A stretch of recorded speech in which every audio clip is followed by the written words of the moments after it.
Hello， 大家好，我係 Carrie 啊，溫哥華嘅地產經紀。咁我哋今日咧就同大家嚟開箱一下 Smith and Farrell 720 Farrell Street 呢個 building 啦。咁當初咧，我哋係2021年嘅時候咧，就喺售樓處同大家介紹呢一個項目嘅發展商係 Bothwell 啦。咁佢係一個比較唔係話好大型，大家成日聽好出名嘅發展商，但係佢係慢工出細貨，每一座 building 都係當 boutique building 好精心咧去打造嘅一個住宅嘅一個發展商啦。咁好啦，咁我哋今日會做啲乜嘢咧？咁當初咧賣都賣咗好多間啦，咁而家我哋咧新樓啱啱好交吉咧，就有一個單位放售，一個單位放租嘅，就同大家睇下啦。放售嘅咧就係呢個16樓嘅單位啦，一房；而放租嘅咧陣間下一間同大家睇就係35樓高層兩房。咁咧呢個都係一啲經典嘅戶型嚟嘅，係呢個發展商同埋呢一座 building 嘅。咁好啦，我哋而家先睇16樓呢個一房單位啦，總面積室內面積係614尺嘅。咁呢個單位咧嗱 staging 咧，大家 carry 就做得多㗎啦。咁大家見到呢啲擺設啊、家私都係 staging 嘅，業主未搬入嚟住嘅。咁今次因為市場嘅關係啦，亦都係咁啱呢個 building 本身咧就 target 比較自住同埋對生活品質有要求嘅。咁所以咧業主咧就忽發奇想啊，不如試下咧做一組櫃，去令到呢個單位咧嘅缺點可以遮佢少少，優點更加優化。點解咁講咧？嗱，我哋 Carrie 睇過好多 Smith and Farrell 嘅單位啦，由發展商售樓處咧睇到咧佢而家落成咗唔同嘅單位咧，咁就發現咧就係佢嘅特色咧就係佢好闊。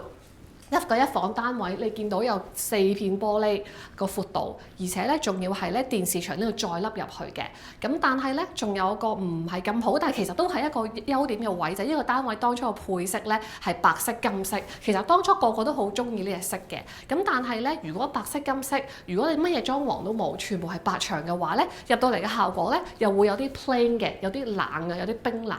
咁所以我哋諗下咧，就不如咧就做一組電視櫃，就係 match 翻地板啦，同埋金色嗰啲木色，咁就令到呢個單位咧顯得更加實用啦。你直頭見到個闊度啦，你個電視櫃做到咁闊，都仲喺呢個凹位裡面，同電視機個 distance 有距離啦。咁而且咧呢啲嘅比較現代風嘅木條、燈條上面嘅儲物空間，呢啲一格格嘅 display， 再一路由嗰個台面一係揾翻一個相同嘅 materials 延伸過嚟做一個書台位咧，咁令到呢個空間咧就更加實用咁展現啦。咁希望咧就可以咧幫到下一手嘅買家咧。去諗到咁樣嘅設計啦，或者咧就唔想自己再搞啦，就買一個現成嘅設計啦。好啦，咁我哋呢一組櫃咧就介紹完啦，而家就介紹翻成個單位嘅特色啦。啱啱講咗咧 Smith and Farrell 咧 Bothwell 呢個 developer 咧，佢係精心為業主去設計，唔係炒樓盤嚟嘅，所以佢嘅用料啊，成個設計都好高檔嘅。咁我哋睇翻廚房就知道㗎啦，白色嘅櫃面有大量嘅儲物空間，咁咧感覺咧非常之乾淨嘅。嗱，同大家睇下。呢全部都係儲物空間，成組喺上邊係嘛？仲未完嘅喎，呢一度嘅儲物空間，跟住咧下邊咧仲有2組呢啲1格、2格、3格嘅大櫃桶啦，喺爐頭嘅兩邊，然後呢邊仲有拉出嚟嘅轉盤2個啦，係啦，微波爐下邊有櫃桶，仲有咧連垃圾桶咧都幫你諗好㗎啦，呢度有個垃圾桶空間，呢邊咧可以擺啲垃圾袋啊雜物，跟住呢度2個星盤打開。下邊都仲有個櫃桶係儲物空間，最後嚟到呢度咧就係洗碗碟機，係啦，然後延長過嚟就係台面。咁呢一度咧仲有個大 sink 啦，所有嘅配件咧係金色同白色為主嘅，咁咧非常之乾淨。中間呢度咧仲有個 display 櫃就係木色啦，呢隻木色咧我哋都盡量去 match 翻我哋嘅設計櫃啦。然後咧雪櫃咧就係2門嘅。都係嗰句啦，一房單位咧，而家都配俾你咧30寸嘅雪櫃、冰櫃咧，其實咧都幾奢侈㗎啦。好多時咧，大部分發展商咧一房都係24寸㗎啦。然後上邊繼續有儲物空間，爐頭嘅話咧都係大 size 嘅5個 gas burner 分得好開嘅爐頭。咁下邊咧焗爐牌子咧係 Fisher and Paykel。咁好啦，儲物空間未講完嘅，一路再延伸過嚟呢邊，仲有個 pantry wall。當初咧售樓處裏面咧都有 show 嘅，售樓處冇一房單位冇 show，但係則裏面咧就係有畫嘅。咁所以咧，如果你係 downsize 嘅話咧，一房單位咧，老人家嚟講咧夠擺㗎啦，好多嘢啦。咁中間呢一個咧就係發展商當初俾我哋flexibility你哋去揀嘅，佢有幾個唔同嘅 option 嘅。我哋而家睇嘅呢個咧就係一張餐台嚟嘅，我哋而家擺咗啲巴凳啦。你見到咧，其實佢係中間咧係呢啲台腳嚟嘅，然後咧雲石面啦、quartz 啦好厚嘅，下邊再同你配一陣木，咁更加有設計感。咁張台係喐得嘅，不過非常之重。咁其他單位咧，我都見到咧，有啲會係揀 island 啦。陣間我哋去睇嗰個35樓個兩房單位咧，就會係 island 嚟㗎啦。好，咁咧呢度咧就係廚房客飯廳空間啦。然後咧洗衣機咧好方便，就放喺呢度，大 size 嘅惠而浦上搭下式嘅洗衣機、乾衣機。咁呢個一房單位咧係向北為主嘅，咁亦都係咧個積係相對大啦，因為都係嗰句啦，係自住為主。然後咧望翻出邊嗰個風景都好靚嘅，主要望翻 SFU 嘅山景。咁當然啦，大家見到前面會有啲工地嘅，咁但係好彩咧，佢哋都係偏東北為主嘅，係密集喺嗰一堆嘅。你個單位咧主面向北啦，西北呢邊咧依然有比較大嘅面積嘅景觀啦，遠啲仲會見到雪山景，係啦。咁我哋個露台咧亦都係好闊啊，即係你見到我哋 stage 咗一張餐台喺度啦，你擺 sofa 都得啦，而且咧係冇同人哋黐住嘅，呢邊就係實牆咁樣啦。好，咁好啦，我哋睇完呢一個露台之後咧，就睇埋房間。房嘅話咧，就係喺客廳嘅呢一邊入嚟。咁咧望景觀嘅話咧，都係一樣㗎，同啱啱望翻。你床頭嘅話咧，基本上你更加係向住樹林嘅位置啦，唔會見到工地咁滯嘅。而且呢一個位好私密，係冇樓喺嗰邊嘅。咁呢一度咧就係雙門嘅衣櫃啦。發展商咧交樓嘅標準咧，已經咧有咗呢啲嘅 storage 嘅 space 咁樣㗎啦。呢個隔離仲有兩個櫃桶。好，咁我哋咧就睇埋洗手間啦。單位咧開則咧係好 practical 嘅，冇乜走廊，而且咧啱啱講咗好闊啦，你基本上擺咗咁大張餐台，後邊嘅儲物空間咧都係仲好多走動空間嘅。呢個位咧亦都夠闊，啱啱好咧我哋擺咗張比較 modern 嘅 bench 啦，翻嚟可以換鞋。然後門口入嚟呢度咧係一個好實用嘅四方位，洗手間喺呢度。咁咧洗手間入到嚟咧有啲唔同啦。其實咧原裝膠吉嘅時候咧係白色嘅，咁我哋咧亦都係業主黐咗牆紙上去，咁就令到個單位更加啲啊！如果唔係又係太白嘅話，有時好冰冷喺冬天嘅時候。咁咧，因為佢嗰個牆身嗰個都係以灰色、淺灰嘅 tiles 為主，配金色啦。咁好咗佢啲金色就可以 match 翻啲牆紙嘅米色。地板有地暖嘅，呢個非常之重要啊！踩落嚟係暖粒粒嘅。然後鏡櫃三面都可以開嘅，而且有燈條，好光猛。咁然後呢個都係金色嘅配件啦，兩格櫃桶。咁然後咧呢度出嚟右手邊咧就係你翻嚟嗰啲衫褲鞋襪啊，或者清潔用品可以放喺呢度啦。咁呢一埲牆咧再開咗個窿咧，就係擺咗個 niche 嘅，又係深綠色，可以俾你掛鎖匙啊，擺太陽眼鏡啊、手機充電啊，擺啲嘢咁樣啦。好，咁跟住呢度咧就係門口位啦。咁我哋就睇晒咗成個單位啦，而家同大家分享下資料先。啱啱睇完嘅1601-720 Farrell 啦，咁就係 Smith & Farrell 嘅一個叫中層單位啦，未去到高層嘅，因為上面有30幾40樓。咁但係景觀嘅話咧，大致上咧都係樹景為主，有少少嘅樓景啦。未來咁呢個單位嘅總面積係614尺，而家嘅放盤價咧係59.9萬嘅。咁我哋都已經上咗盤㗎啦。咁我哋將呢個單位嘅尺寸啊、戶型圖啊等等嘅嘢咧，都放咗喺網頁 careyquay.com/1601上邊。咁如果你想了解多啲呢個單位嘅資料，可以上去睇啦。如果你想知道更加多 Smith & Farrell 嘅資料咧，咁我哋有更加多嘅 information， 咁就可以上去 careyquay.com/smith 嘅。咁由當初樓盤開售嘅樓書啊，所有嘅資料我都會放咗上去嘅。咁好啦，我哋而家睇完呢個一房單位咧，就同大家上去上邊睇高層兩房、大兩房出租啦。咁我哋而家就同大家分享一個35樓3505高層大兩房光猛嘅東南面向嘅出租單位，而家掛緊租咧就3150蚊啦。咁呢一個咧話完全唔同晒個感覺，我哋就會望翻向東邊，有東北山景，有東南下邊 Mount Baker 都望到啦。咁當然啦，優點就係你望到好遠啊，同埋好光猛。缺點咧佢就會嘈多少少啦，因為佢始終咧係向翻 SkyTrain 站嘅。不過咧有個好大嘅露台，咁我哋都可以咧趁喺呢個單位同大家分享下而家 Burquitlam 嘅現況啦。咁呢一個就係 Burquitlam 嘅 SkyTrain Station 啦。咁隔離矮啲嗰啲咧都係舊啲嘅 building 咧 ，Carey 遲啲都會有 building 放賣啦，有 unit 放賣啦。咁我哋 Smith & Farrell 行過去講緊 SkyTrain 站就幾分鐘嘅，咁前面都有啲商鋪啊咁樣嘅。咁呢一度對面暫時都係矮樓為主，高層都係一個個嘅，嗰個係專注啦，都係今年落成嘅。然後有 Meridian 啊、High Point 啊，呢度一路落去咧就係 North Road 向 Low Heat 嗰個站咧，就全部啲樓都有咁樣起落去啦 ，band 啊，然後 view 啊，好多一紮。嗰邊咧有4座好遠嘅就係 City of Low Heat 㗎啦。咁所以呢一個 Burquerque Low Heat 咧，亦都係咧高樓密集發展嘅地段之一嚟嘅。咁我哋 Smith & Farrell 呢個 building 咧，算係喺一個比較靜少少嘅地方，因為好多樓咧都係沿住下邊 North Road 咁樣落嘅。我哋呢一個 Farrell 呢個 corner 咧，相對係靜啲嘅。嗱 Skytrain 咧就嚟啦，聲音還好，因為佢入站已經係比較慢啲㗎啦。好啦，我哋睇下個兩房單位先。呢個兩房單位咧有幾個特色嘅，咁一來咧廚房係打橫開，一樣好大啦，儲物空間好足啦，而且咧你見到 pantry 嘅空間咧再大1倍啊！頭先係2組櫃，而家再多1組櫃，同埋中間再加一個 display 嘅 shelving 啦。呢個就係發展商原裝跟咗俾大家嘅一啲燈條啊，然後櫃桶啊等你可以做儲物空間。咁然後仲有一個特色咧，就係呢一個單位當初咧 Carrie 喺發展商喺售樓處都有講咧，就係好少有 condo 咧。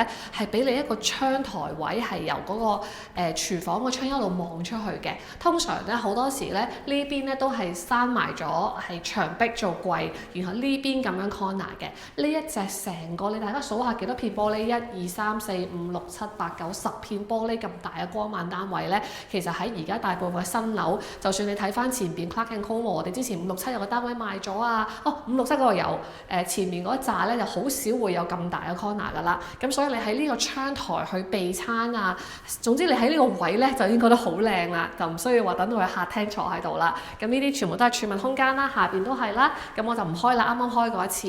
嗱，啱啱我哋喺16樓個單位嘅時候講咗咧，發展商當初咧又俾大家揀嘅，可以係台面即係 island 嘅 size， 亦都可以咧係低啲嘅。咁當初呢個業主咧就揀咗咧係最實用之一嘅，就係又可以 sit down， 即係唔使坐巴凳，係可以咁樣坐，買翻正常嘅凳。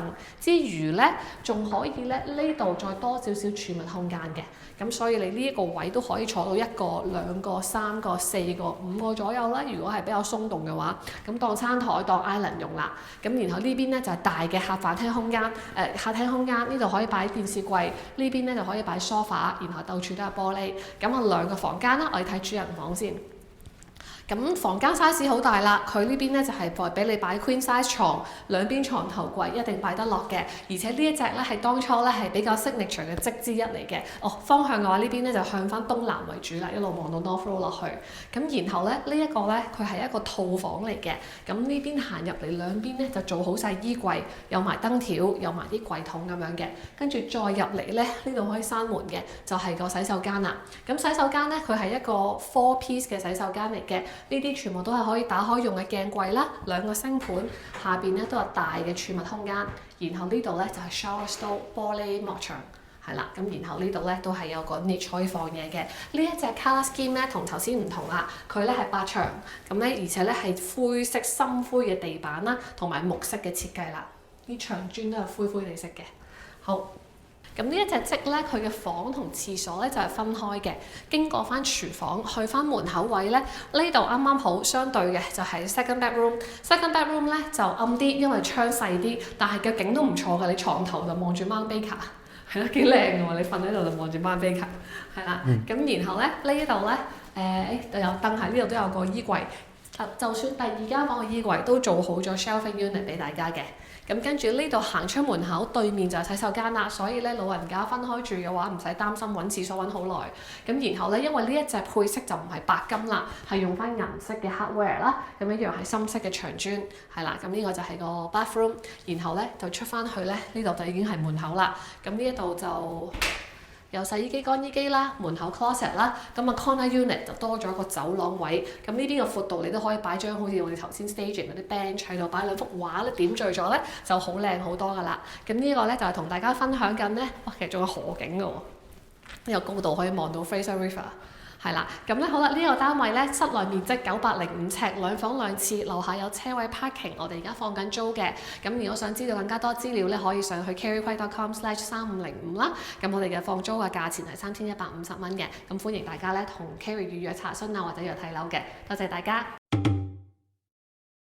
咁我哋咧又睇埋呢個 building 嘅外觀啊，同埋佢嘅出邊一啲 area 啦。因為我哋啱啱片頭都有講咧 ，Smith & Farrell 呢一個樓咧，佢係非常之特別嘅，係好 luxury 啦，同埋好靚仔嘅。嗱，呢一個咧就係門口入嚟嘅位 ，Smith & Farrell 720 Farrell 啦，有晒啲噴水池嘅。咁然後你會見到咧都非常之高啊。樓高45層嘅應該係，咁咧45層係頂樓花園嚟嘅，我哋陣間都會同大家上去睇下啦。咁佢 lobby 嗰層咧都好高㗎，即係直頭係2層半、3層樓底咁高。我哋而家入去睇下先，俾我鎖匙。兩道玻璃門入嚟啦，大家見到咧樓底好高，然後咧基本上咧都係以石材啦，同埋咧木材。咖啡色同埋呢啲係灰灰白白嘅雲石色為主嘅，咁佢成個咧係好冠冕堂皇、好靚嘅入嚟嘅感覺，好似一啲高級酒店咁樣。呢邊入嚟啦，有 concierge 喺度啦，後邊有 Smith & Farrell 啦，就好似我哋當初嗰個售樓處嘅感覺啦。呢度咧都有啲靚嘅石面，有燈啦，然後有好多植物。咁然後一路咧延伸到後邊嘅喎，後邊直頭好似啲餐廳吧台位咁啦，中間咧就有一個咁樣嘅 fireplace 啦，好靚嘅。係啦，少少暖咁咧。然後呢度，如果大家咧想落嚟咧，同人傾下偈啊，開下會啊，就直頭係可以用呢啲 area 嚟嘅。咁咧佢咧直頭係有埋個 WiFi access 俾你嘅，即係非常之餐廳。係啊，成個餐廳即係你喺度想食個快餐，係咪好正啊？真係 OK 喎！我哋又去睇下咧，佢喺地面呢層嘅 amenities 啦。嗱，呢度入嚟。嗱，呢邊出邊係 outdoor patio 啦，呢度咧出咧就係嗰邊係麥當勞啊，好多嘢食嘅，呢邊成條街 North Road 都係。咁好啦，嚟到呢邊咧就係 outdoor area， 入邊咧係 party room， 我哋咧直頭咧見到泳池喺呢度嘅，而家唔知開放咗未啦。嗰邊應該可能有個 hot tub 啦，仲有可能更衣室嗰啲位都喺嗰度嘅，我諗係啦。咁跟住然後咧。我哋就去 party room 睇下啦。佢有啲 town home 喺地面單位嘅兩邊，係啦。好啦，咁我哋入去 party room 望下，個 style 又係好靚，喺度開 party 真係正。呢張台都好有 feel 啊！出邊有2個燒烤爐啦，已經着咗藍色燈嘅。呢邊咧已經有個好靚仔嘅 kitchen 啦。係啦，有晒雪櫃啊、煮食爐啊，呢個嘢都好厚嘅石材嚇。咁而且呢度咧仲可以 close up 啲玻璃門嘅。佢係啲 party area 咧，嗰啲做工咧都好靚，即係咁樣可以喺一個分隔嘅區域啦。咁然後呢邊咧就餐廳食嘢啦。你開 party 嘅話，呢度咧就有大電視過嚟打機啊、睇波啊、玩啊。咁有啲坐低嘅位置，係啦，都好用呢個 party room 喺地面嘅。我哋呢邊出去睇下先。係啦，呢一度就成個 gym 啦，都有可以起重啊、玩啊，呢度跑步機啦。而家開始睇日落啦。好，我哋參觀完個 gym，thank you，拜拜。拜拜。係啦，然後呢度咧仲有得飲水。46樓咧係最高嗰層㗎啦。咁咧 Smith & Farrell 咧佢好得意嘅，佢最高嗰層咧並冇攞嚟做 penthouse 嘅，反而係一個 common area 咧，俾住戶咧都可以享受咧。呢一個嘅日落美景啊，咁呢一個就全方位睇到晒啦。嗱，我哋由東南方一路睇到啦，我哋啱啱3505都係呢個方向啦。咁然後咧後邊係北邊，咁呢個成個 area 咧，大家都可以上嚟用嘅，可以篤波啦，可以坐下啦，可以睇電視啦，可以睇靚景啦。咁有個好大嘅 sofa，咁咧Boffo 咧佢揀嘅所有嘅材料啊，呢個同下邊一樣咧，都喺度好高檔嘅，去到 common area， 你我哋宴客待客咧都好正。呢一個窗就可以打開添，等個冬天咧冇咁凍，夏天嘅時候咧，呢個可以打開，呢個係一個吧台 area 嚟嘅。而家拉唔到，出邊有幾張巴凳喺度。咁呢啲門咧都係全部咧應該可以係 extendable， 我睇下先。哦，咁樣推咯，係啦，即係一個個可以咁樣打開晒咧 indoor outdoor area 嘅。呢個吧台位都係，喂，出嚟睇下，好正喎！喺呢邊咧有啲設計㗎。嗱，呢度咧而家遮住咗，有個 fireplace。跟住呢度咧，呢度就係 cover 嘅，呢度就有啲窿，因為呢啲窿咧就係種幾棵樹喺度。跟住然後呢個上邊咧仲有埋啲好浪漫嘅燈，哇，好正喎！好似有個露天影院定唔知點，我記得呢度係。夏天咯，等。係啦，嗱呢邊咧就係向西望啦，一路咧係嘛望到去 Metro Town 啊 ，Concord Metro Town 啊，好靚喎 Brentwood 啊，哇！大地在我腳下嘅感覺。哦，露天影院喺呢度，好舒服。同埋佢有好多啲屋苑咧，佢上邊嘅天台花園咧就好大嘅，全部都係街磚水泥地啦，又好似冇乜 feel。佢呢度咧係好精心包裝啊，整到好靚嗰啲樹木。呢度咧又係啲燈，同埋又整個露天影院有啲 fireplace 啦。咁咧你上到嚟個感覺就好舒服啦。即係我哋上條片咧同大家分享咗啦，大溫好多 condo 係 upcoming 嘅，咁所以可能大家都會即刻好多朋友都反應好大嗰條片，其實有好多朋友係已經聯絡咗 Carrie 咧，手上真係有 condo 咧，要考慮緊想放啦，定係唔知點樣做啦，咩價錢啦，出租緊係咪都要即刻放咁樣啦？咁我都俾翻個定心丸大家，就唔係話叫你即刻一定要賣晒佢。如果你係有個租客收緊租 OK 嘅，咁你都仲可以緩一緩嘅。咁如果租客走咗，你可以 take 個 chance 啦。咁但好似咧，將來如果大家要再購入 condo， 或者你手上嘅 condo 係有一啲稀缺性嘅，譬如話好似我哋 Smith & Farrell 呢啲嘅 building 咧，佢係有一個原因點解買家中意買，因為佢係 Bothell 點解佢靚？佢啲嘢所有嘢好靚嘅，佢成個 building 嘅 plate， 有時你睇一個單位一個 building， 佢一層樓嘅單位組合，你都可以見到呢一個 building 值唔值得你去 invest 或者去 keep 或者去住嘅。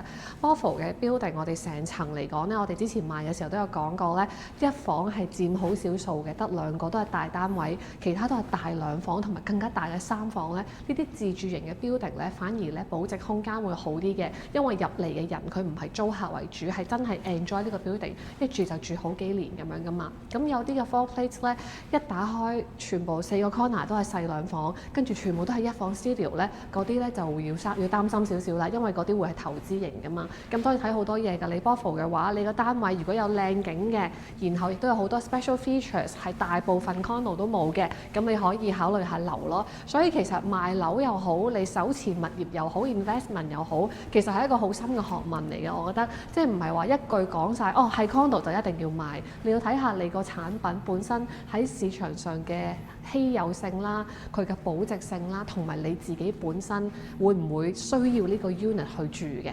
咁我覺得呢一啲都可以大家可以考慮嘅範疇啦。有咩問題可以隨時再問 Carrie 嘅。咁我哋嘅分享咧就到呢度啦。我哋繼續咧留低睇下呢個好靚嘅 Mount Baker，然後一路咧去嗰度睇日落美景啦。哇！真係好靚啊，同埋咧 Bothell 呢度嘅設計咧，真係令人覺得好舒適啊，係嘛？坐喺度，哇！但好似好硬咁嘅。咩啊？唉，算啦。哎呀，要靚啊嘛，係咯，好感覺非常好啊！哇，你喺嗰個位睇見最尾日落噶咯喎，即係就係坐喺我呢個位咯，睇日落噶咯喎，係嘛？係咯，就係呢個位落去已經開始有啲晚霞啦。